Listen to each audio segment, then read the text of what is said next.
Welcome to Films and Stuff with your hosts, Pete Mitchell and Ethan Hunt. Hi, everybody. Welcome back to the Films and Stuff podcast. I'm Ethan, joined, as always, by the MVP of this podcast, most valuable Pete. Pete, what's up today? Not much, buddy. How are you?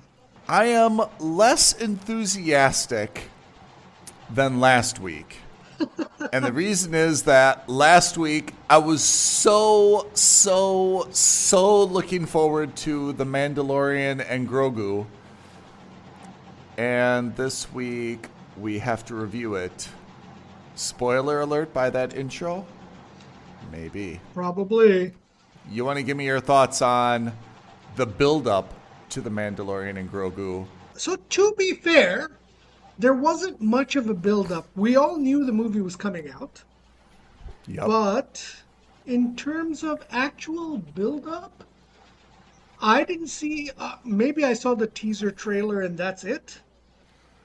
I knew that the movie was coming from, a couple of years ago when they announced it. Mm-hmm. I didn't know what I was going to expect. I had one fear. And unfortunately, that fear was realized because I was worried that they had effectively taken what would have been a season-long arc and smushed it into a 2-hour movie. Oh, that was your fear? That was my major fear. And I think that was, this is probably one of the last vestiges of Kathleen Kennedy on the Star Wars universe. Good riddance. Yeah, fair enough. Good riddance. Let's just get into it. What did you think? So I saw it with my brother in a cinema that has an intermission.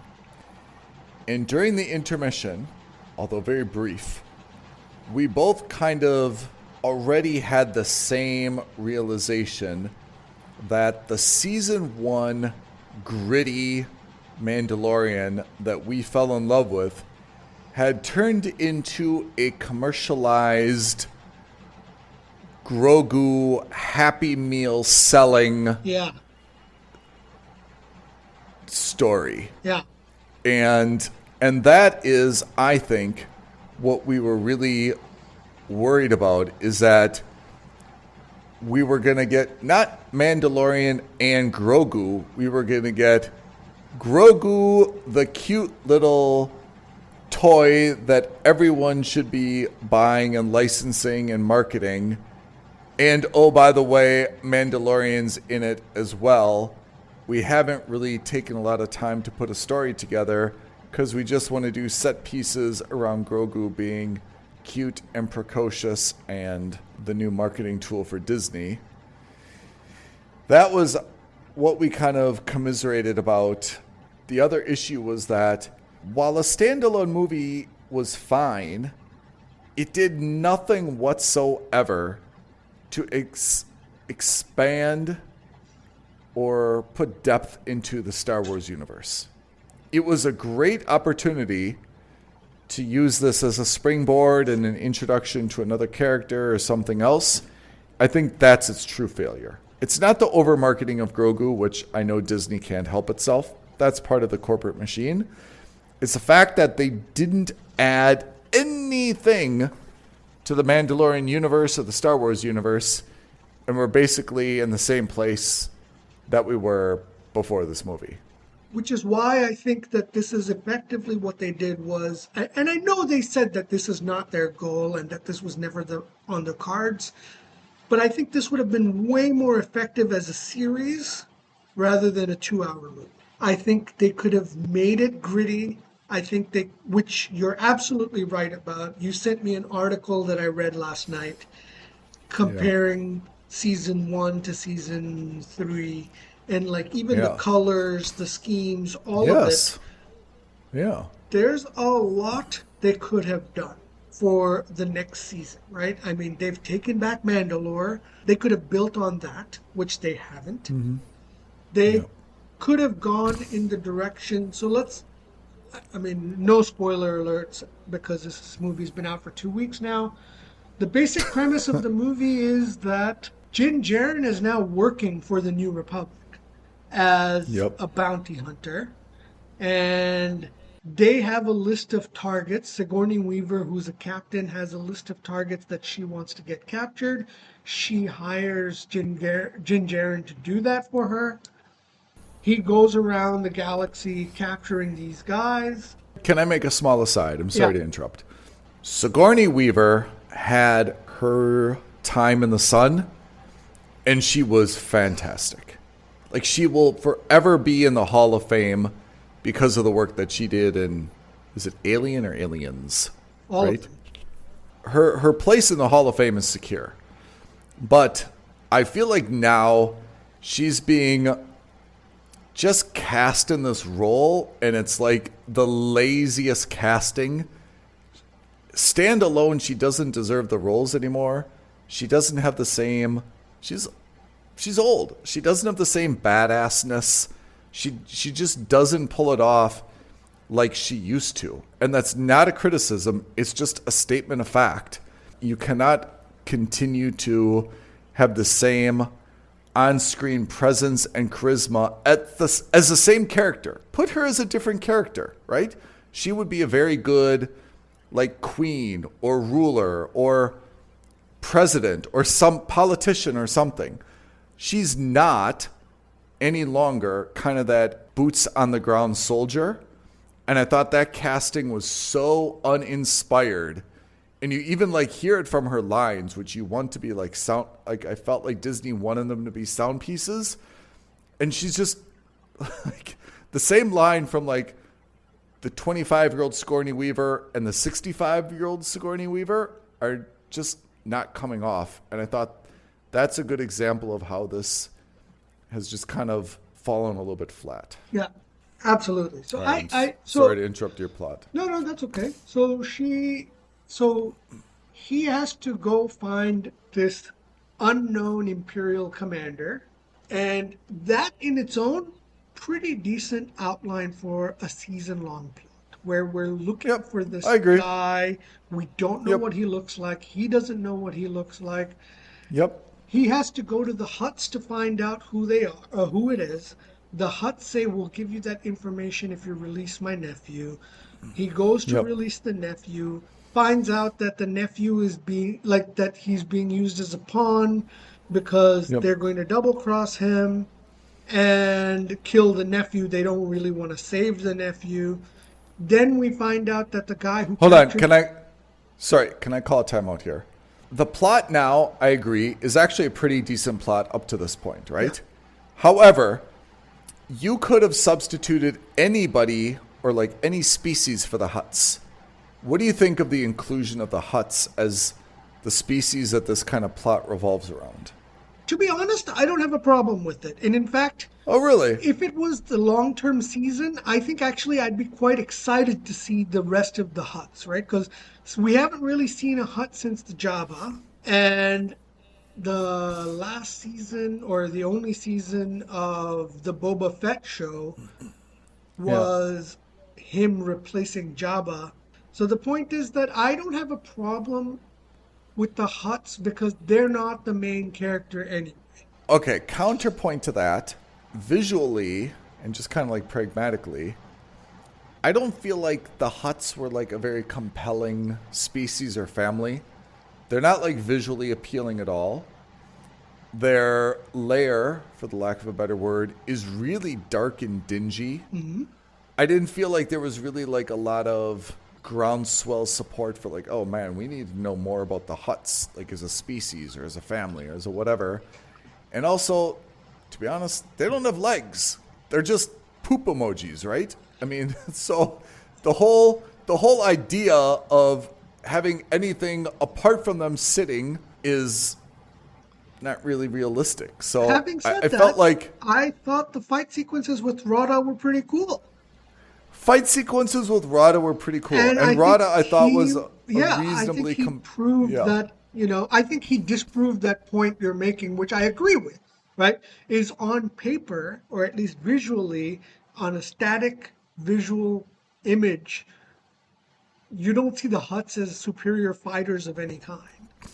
You don't Yeah. see them as active, but Rada kind of proved them all wrong, right? Like he was quite good. The Yeah. way he twisted around, the way he did Yeah. like his attacks, I thought was pretty solid. And the fact that they gave him abs, I thought was hysterical. He was a very muscular Exactly. Hutt. And I think Rada was fine, but I have to say, like, if it was you and I in the White Room, come up with, who's going to be the family. We'd have our short list. Would you and I come up with the Hutts? I feel like we would be like, okay, well, this could be good, this could be great, So- but I don't think that's who we'd settle on. I think the dissonance you're getting is the same dissonance I got, which is in a movie which is 2 hours and you don't have much time. Yeah. You Yeah. can't build on the Hutts, right? Because Yeah. they're not the important factors here, even though we Yeah. know they're the main bad guy at the end of the day. Yeah. In an 8 or 10 episode series, that's when you can kind of build them out as these really solid bad guys with criminal underworld, kind of like.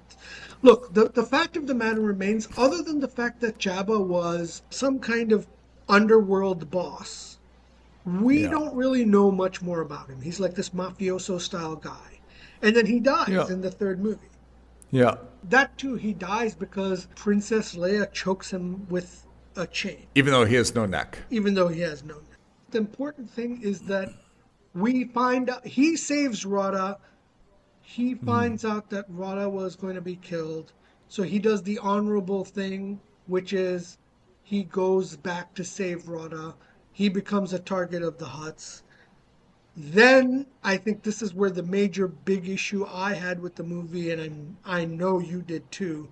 It becomes 15 minutes of the Grogu and Mandalorian, not the Mandalorian and Grogu, where he's this cute, waddling Yoda creature saving the Mandalorian, right? And applying the antidote to the poison in the forest on his own, blah, blah, blah. My two major problems were these little creatures, Yeah. totally unnecessary, totally not compelling, and to be honest, they were bloody ugly. Like if you're really going to foist a new thing on me, give me someone that's an Ewok or someone that's a little bit more cute and cuddly and that I can get behind. And apart from the funny thing where they brought, this little spacecraft and expected the Mandalorian to get on this small ship, I thought that was the worst part of the movie. I absolutely didn't want to see more of them. And then what you talk about with the Grogu scene, I thought that was just a long, long process that was a little bit unnecessary. And then at the end, it's like they wrapped it up really quick. We're like, he's fine. He's like, the old take care of the new, and then the new take care of the old. This is the way. And then they just kind of like moved on from it. I thought those two elements of the movie were the worst devices. And if those would have been fixed, I probably would be less upset about the absence of world building and grittiness and things like that. But I thought those two things specifically annoyed me about the movie. Yeah. In terms of gritty, what I liked was, that sequence where he finally gets onto that underworld and he has to find information and he has to go to that restaurant and the fight scene in the arena. I thought that was a return to the old school Mandalorian, right? Like that was gritty, that was good. But everything else around that I thought was too Disney commercial, for lack of a better word. Even when you talk about where was the Mandalorian and Sigourney Weaver based, that was they showed that more than once. They didn't just show the canteen. They showed flying into the area, which was this palm tree. I mean, it looked like the Pebble Beach golf course that they were flying into, right? The palm trees right on the scene with like these lapping waves and stuff. Like, that does not seem like where you would put a New Republic base, right?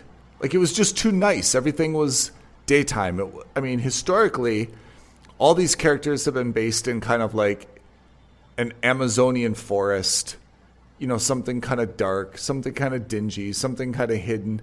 Here is like, again, they had like this Palm Beach, nice resort, which is where they're based. I thought this was right away like wrong, and it wasn't like they happened to be there. It was like shown with like a lot of details, like an aerial view of all the palm trees and the sand and the beach and the cliff. Not gritty enough. Now it's the New Republic, right? It's no longer the Imperial forces. Yep. But the Imperial forces had all these bases. They had all this infrastructure built out. Why not just use that? Like in any of the cities, like why would you, why have a beach resort town and build your own base there? Take over one of the bases that Vader was using. Take over one of the bases that the Imperial forces were using. Yeah. Like, why isn't this on Coruscant? Like, I just don't understand, like, of all the places, why is it here? Yeah. It's... Yeah. So anyway, again, look, we're digressing on a minor point, but these are all small things that when you add them together make less sense, and also they would help with the world building enormously, right? And the whole point of The Mandalorian, especially after season 1, was we're going to show you the seedy underbelly of Star Wars. And it's gone from the seedy underbelly to an amusement park, theme park ride. You know why I'm so surprised? That this is Favreau and Filoni. Yeah. Like, of all the okay, if this was just like Kathleen Kennedy, yeah, she would muck it up and she would make it like all these colors, and of course this is what she'd do. She'd lighten it. But Favreau and Filoni, like, I'm really surprised. I thought that they, of all the people, as a creator and the producer, would give us something that's more consistent with the original vision and what the Star Wars fans really, really loved and craved. And I don't know if they were like just overruled or they were bullied or what happened, but what they've turned out has really been it was fine. Like, I didn't dislike the movie at all. Actually, I thought it was a fine movie. And that's why I'm so disappointed, is that the opportunity was to make this like a wow movie. There was nothing stopping them. It wasn't like there's, well, how are we going to deal with Princess Leia? How are we going to deal with Han Solo? How are we going to deal with Luke? Like, those were major stumbling blocks in kind of like the third trilogy. But here for The Mandalorian, they don't have any of those like legacy issues holding them up that they need to somehow find a workaround for, right? They don't have to do CGI. They don't have to do backstory. They don't have to do anything. They've got a new IP that's not really beholden to anything. And instead, they just kind of like reverted to kind of like this lowest common denominator, watered down, let's make Grogu cute. I mean, Grogu touching those controls, I've seen that in season 1 and in season 2. That joke's not funny anymore. Yeah. He likes to touch the controls. This review sounds less than full-throated because I was quite disappointed watching this movie. I didn't think it needed to be a movie. I think it would have been much stronger as a series. I think as a whole, the series has drifted away from being a gritty space western into being a cutesy, what will Grogu do next series, which is not interesting to me. And here, like the opening scene with Mandalorian and Grogu, you kind of saw Grogu involved, right? And it was kind of like, okay, like he's advanced a little bit. Like they've got a plan, and Grogu stood at the entrance, and they kind of knew this was going to happen with that little buggy, which I did like the buggy. And then like he destroyed the buggy, and you're like, look at, he's advanced. He's no longer Baby Yoda. Yeah. Now he's a little bit more mature. Yeah, he's like a team player now. And that would have been an okay development if they would have run with that and said, look, the guy's not a baby anymore. Now he's a little bit more kind of like Luke Skywalker between like The Empire Strikes Back and Return of the Jedi. He becomes more confident. He's a little bit more a leader. But then they didn't do that. After that scene, then he was back to touching the controls and eating all the food and blah, blah, blah, blah, blah, right? It was just... I think that would have been interesting to see him walk away from the cutesy factor and becoming more like the Mandalorian. Right? Yeah. And that's not a bad thing. I think that would have been a nice evolution where when he's out and about, he's quiet, he's stuffed, he's serious. Yeah. But when he's inside the ship, he's kind of like a goofy Yes. little toy. But Yeah. he maintained his goofy little attitude throughout. And in terms of an evolution of personality, there is none. In terms of an evolution of skill, there's a little bit, but not enough, in my opinion. No. And then they did kind of like something where they're like, okay, well, he's going to wear armor. And then for a while, like, he kind of got a little bit serious in terms of working with all those other little, like, rats or whatever they are. And then he did, the thing where he kind of built the cave and took care of Mando. It was just also back and forth in terms of, is he a serious character, is he evolving, or is he still just kind of like a baby? And I'm really not happy how that whole thing turned out. I didn't like the idea that Mando was injured in that fight so severely and needed that time to like recover. Like if that's going to be the case, he should have like then kind of like extracted them from the island or this world and kind of taken him back to base and given him to like Sigourney Weaver, and they put him in like the Bacta tank or something, right? This is why I think it would have worked better as a season. Out of 8 episodes, if you said one episode was Grogu focused, where he's the savior of the Mandalorian, that would have worked for me, because that would have been like, oh man, this is him growing up now. Yeah. This is him being a serious guy who understands that Yeah.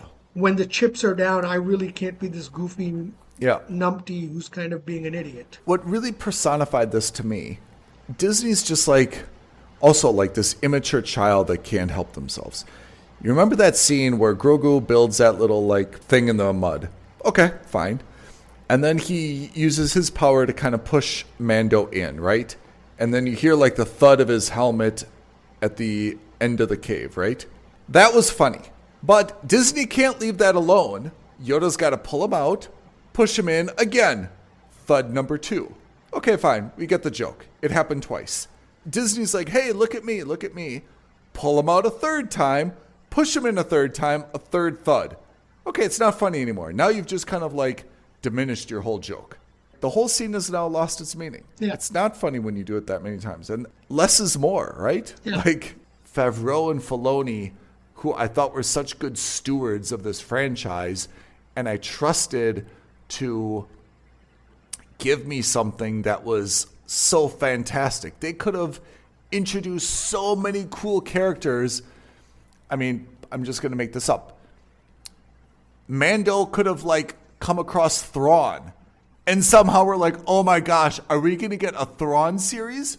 Like, there's so many instances where they could have done a random interaction, and we could have been like gone bonkers or gaga and been like, oh my gosh, did they just open this up for this? They didn't do anything like that. Yeah. Is there any single person online who's like, thank God they introduced the Hutts.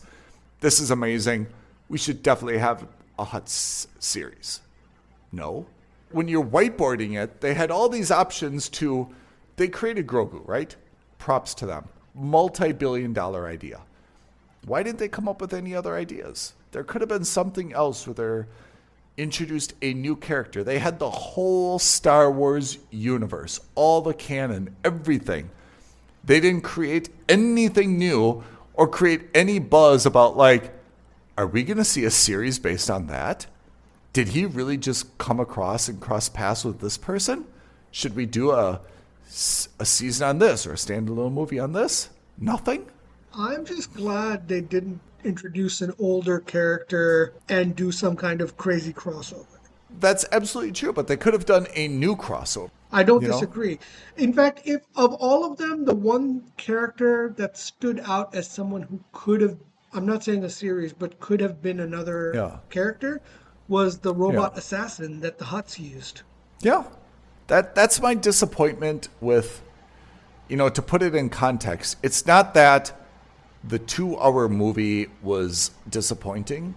It wasn't. It was a absolutely fine $10 movie, $5 bucket of popcorn thing to see. Full stop. But in the context of Star Wars and what it could have been, I feel like it was just a huge swing and a miss Yeah. in terms of coming up with something that you and I would have been like breathless about. Like, are they going to make this a standalone movie? That assassin was crazy. We absolutely want to see like a season with that person. Like, they had no restrictions on them in terms of making something super, super cool. And instead we got the Hutts. Yeah, okay. So again, I don't have a problem with the Hutts. I thought that was absolutely fine.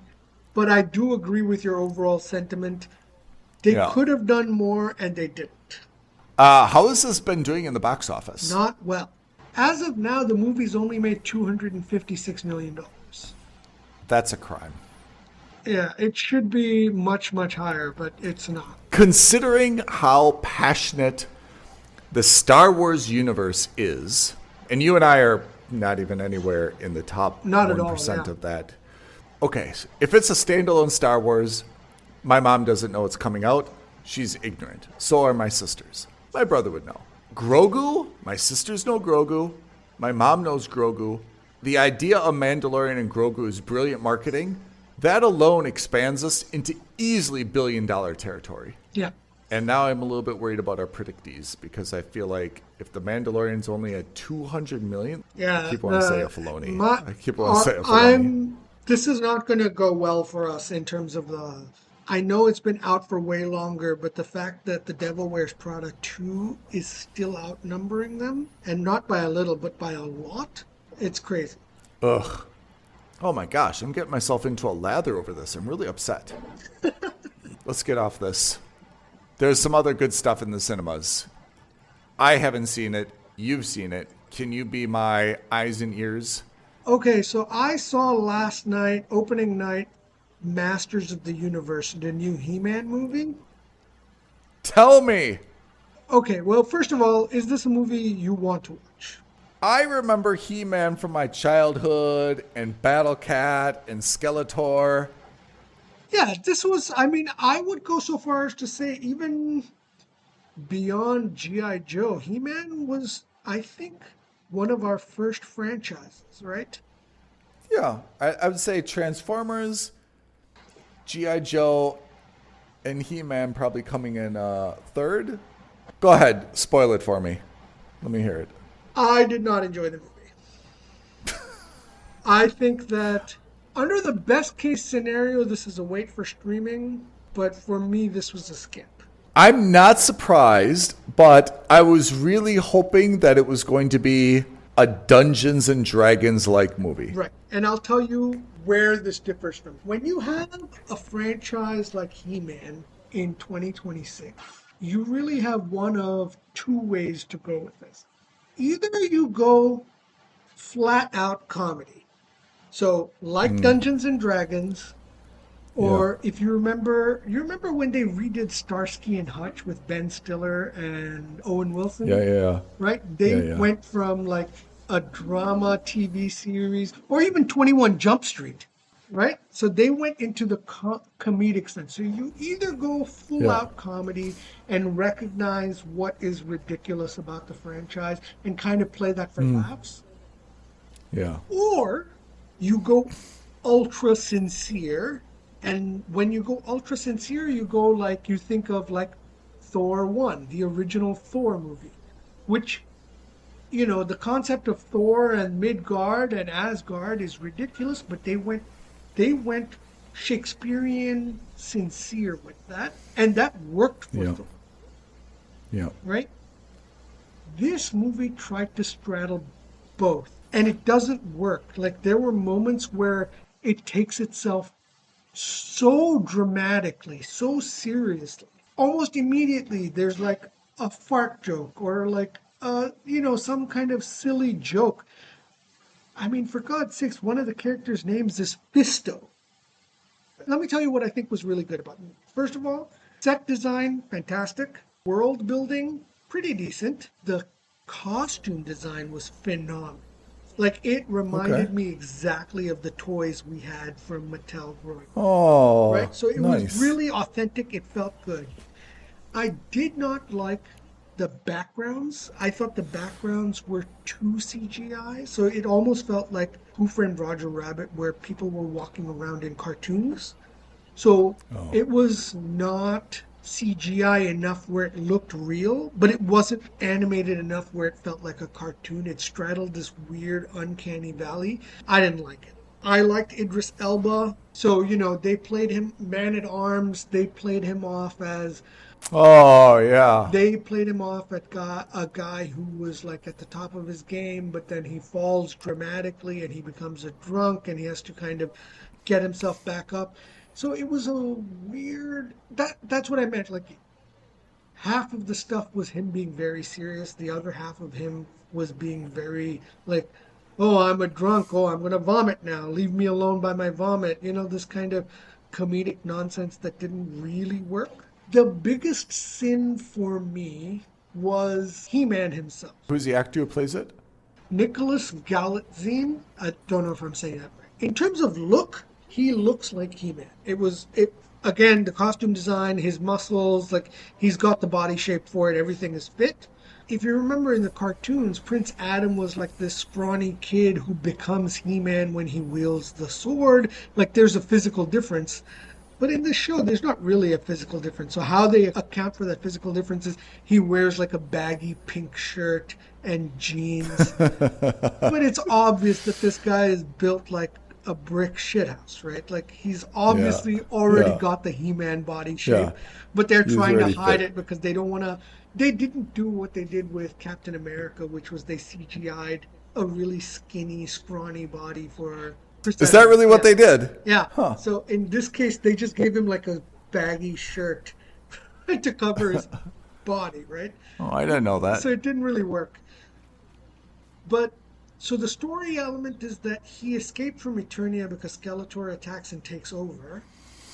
He goes to Earth for 15 years, and in those 15 years, like, he's always the scrawny fighter. He's not good at fighting. His father's disappointed in him.